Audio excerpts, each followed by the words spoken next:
राष्ट्रीय अध्यक्ष महोदय जी, अंतर्राष्ट्रीय अध्यक्ष महोदय जी, अंतर्राष्ट्रीय युवा वाहिनी के अंतर्राष्ट्रीय अध्यक्ष महोदय जी पधार चुके हैं। आप उनके विचारों को सुने और अपने अंदर विचार और विमर्श करें कि कैसे हमारे अध्यक्ष महोदय जी आप लोगों के बीच अपनी वाणी को रखते हैं। मैं अपनी बात यहीं पर समाप्त करता हूं। माननीय अध्यक्ष महोदय जी अपनी बात को रखेंगे, आप लोग सुनिए।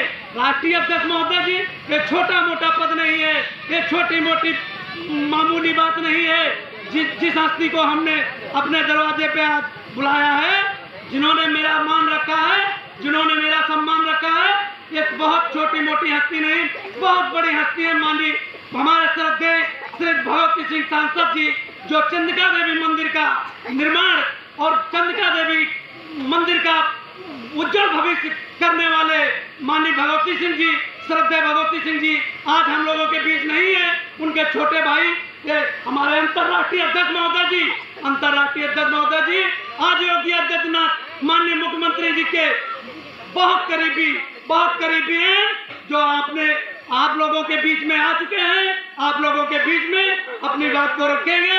आप हिंदू भाइयों को जगाने का काम करेंगे, हम हिंदू भाइयों को एकत्रित होने का काम करेंगे, क्योंकि जब हम हिंदू हैं, कोई चमार नहीं है, कोई पासी नहीं है, कोई धापी नहीं है, कोई ठाकुर नहीं है, कोई ठाकुर नहीं है, कोई ब्राह्मण नहीं है, हम सब हिंदू हैं, हम हिंदूवादी हैं, हम हिंदू राजनीति की बात करते हैं, हिंदू राष्ट्र की बात करते हैं, हम हिंदू राष्ट्र के बात करते हैं। हम हिंदू तितर-बितर हो जाते हैं और वो बहना और जुला वो पाकिस्तान से, दुबई से, सऊदीया से आकर के उनको एक पास बुला करके कंधे से कंधा कहते हैं मेरे भाईजान है, मेरे भाईजान है। क्या तुम मुझ में क्या फर्क है? हम भाइयों में, हमारे हिंदू भाइयों में यही कमी है कि सब लोग जागरूक हो जाओ, नहीं तो मुगलों का शासन हमारे भारत में चला, हमारे पूर्वजों को और आज हमारी युवा पीढ़ी को वो समस्या झेलनी पड़ रही है। ऐसा यशस्वी प्रधानमंत्री और ऐसा यशस्वी मुख्यमंत्री ना मिलता तो सपना जीवन में साकार ना होता। ये सच्ची बात कह रहा हूँ, मैं अपने हृदय से कह रहा हूँ। मैं अपनी बात को यहीं पे समाप्त करता हूँ। माननीय अध्यक्ष महोदय जी, अंतर्राष्ट्रीय अध्यक्ष महोदय जी और परम पूजनीय संत महाराज महोदय, मैं जो कि नाम नहीं जानता हूँ, मैं चोटी वाले बाबा जी, मैं उनके चरणों में नतमस्तक हूँ। मैं अपनी बात को यहीं समाप्त करता हूँ। माननीय अध्यक्ष महोदय जी इस हिंदू समाज को जगाने का काम करेंगे, हमारे अध्यक्ष महोदय जी। धन्यवाद जी। आज शिवरामों की पावन धरती पर हमारे अंतर्राष्ट्रीय युवा हिंदू वाहिनी परिवार के विधानसभा अध्यक्ष जी द्वारा हम सभी को यहाँ नवरात्रि के शुभ अवसर पर प्रथम दिवस पर आमंत्रित किया गया है, जहाँ पर अभी सैकड़ों माताओं बहनों के साथ उन्होंने ग्राम पैदल यात्रा संपन्न की है और मंदिर प्रांगण में एक विशाल भंडारे का आयोजन जो हमें प्रथम दृष्टया सूचित किया गया था, उसमें शामिल होने के लिए हम आपके बीच उपस्थित हुए हैं। जो कि हमारे गोविंद जी बता रहे थे कि देश की स्थिति इस समय बहुत ही नाजुक है। हमें एक मजबूत सरकार का सानिध्य प्राप्त है। केंद्र में हमारे आप सभी के विश्वसनीय और कृपापात्र माननीय मोदी जी देश को बहुत ही मजबूती के साथ चला रहे हैं। उनका सहयोग पूरे देश में आप सभी के आशीर्वाद से जिन प्रदेशों के अंदर सरकार भारतीय जनता पार्टी की है, डबल इंजन की सरकार ने आप सभी के जीवन स्तर को ऊंचा उठाने के लिए हजारों की संख्या में योजनाओं को जमीन पर उतारा है, जिसका प्रभाव अब हम और आप अपनी नजरों से भी देख सकते हैं। मगर जो देश विदेशी ताकतें हैं, जो कुछ देश के अंदर हमारे देशद्रोही, देश को हमेशा नुकसान पहुंचाने वाली शक्तियां हैं और उनको सहयोग देने वाले हमारी विदेशी शक्तियां हैं, जो लगातार और देश को विखंडित करने के लिए और कमजोर करने के लिए प्रयासरत है। 2024 के चुनाव में भी आप सभी ने देखा, पूरे देश में गलत भ्रांतियां फैलाकर, गलत विचारों को पहुंचाकर आप लोगों को भ्रमित किया गया। जहां जहां पर आप सभी ने देखा कि भारतीय जनता पार्टी की सरकार कमजोर हुई, उसके तुरंत बाद हमारे प्रतिद्वंदी, हमारे गरीब भाइयों पर, आदिवासी भाइयों पर, कमजोर तबके के लोगों पर अपना दबाव और प्रभाव बनाना प्रारंभ कर दिए। मगर अभी भी समय नहीं अपने हाथ से गया है।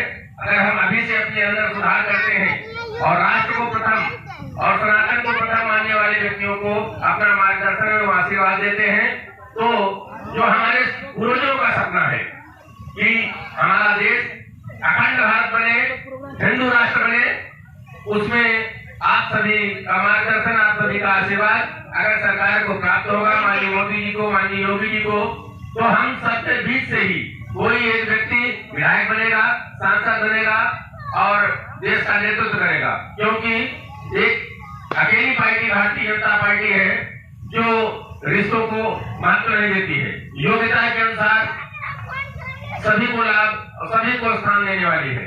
मान लीजिए आज देश के अंदर दर्जनों पार्टियां हैं, अगर कांग्रेस में कभी सत्ता में आना होगा तो उनके लिए प्रधानमंत्री चिन्हित है कि राहुल गांधी के अलावा कोई प्रधानमंत्री नहीं बनेगा। उसी तरीके से समाजवादी पार्टी में भी एक परिवार का ही दबदबा रहता है, सरकार आने पर योग्यता हो या न हो, लेकिन मुख्यमंत्री उसी परिवार का बनेगा। इसी तरीके से जितनी भी सरकारें अभी तक दूसरे प्रांतों में बनी, वो पारिवारिक पार्टियां थी, लेकिन भारतीय जनता पार्टी के अंदर कौन किस समय एक छोटा से छोटा कार्यकर्ता मुख्यमंत्री बन सकता है, प्रधानमंत्री बन सकता है। इसके लिए सभी के लिए अवसर सामान्य रूप से खुले हुए हैं। आप जनमानस के बीच में जाइए, लोगों की सेवा कीजिए, सभी का आशीर्वाद प्राप्त करिए।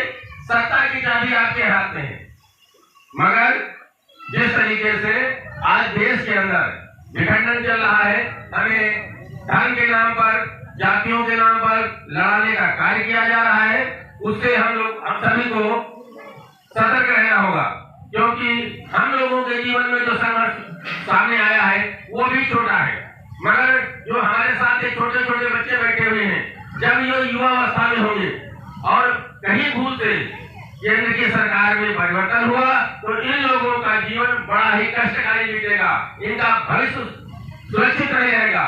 क्योंकि अभी गोविंद जी ने बताया कि कितने साल हम पर अंग्रेजों ने शासन किया, कितने दिनों तक हम पर मुगलों ने शासन किया, मगर हम लोगों ने कभी भी अपने इतिहास से कुछ भी सीखने का प्रयास नहीं किया।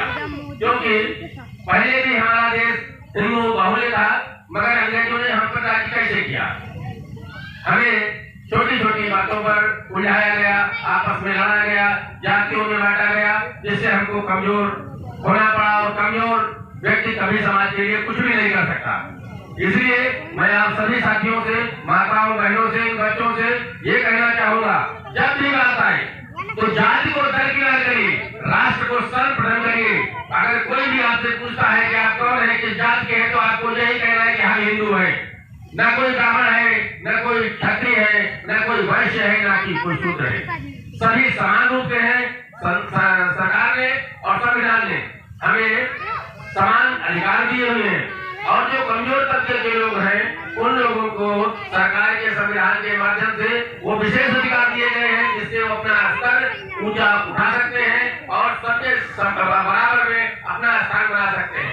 इससे पहले आप लोगों ने उदाहरण देखा होगा, हमारे राष्ट्रपति कोविंद जी एक ऐसी समाज से आते हैं, मगर उन्होंने अपनी क्षमता से, अपने ज्ञान से अपने आप को आगे बढ़ाया और जाकर के वो देश के सर्वोच्च स्थान पर बैठे।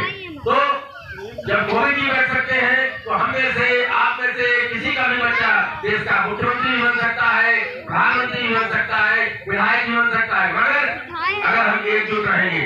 जैसे ही हम जातियों में बटेंगे, तो योगी जी ने भी बता रखा है कि उन्हें जातियों में बांटेंगे और फिर एक एक करके हमको काटेंगे, जिसका इतिहास आप सभी ने पहले भी देखा है। तो हम आप सभी के बीच इसीलिए आए हैं कि आप लोगों को जागृत कर सके और अपने सत्य सनातन धर्म जो जिसका कोई ना अंत है ना किसी का प्रारंभ है।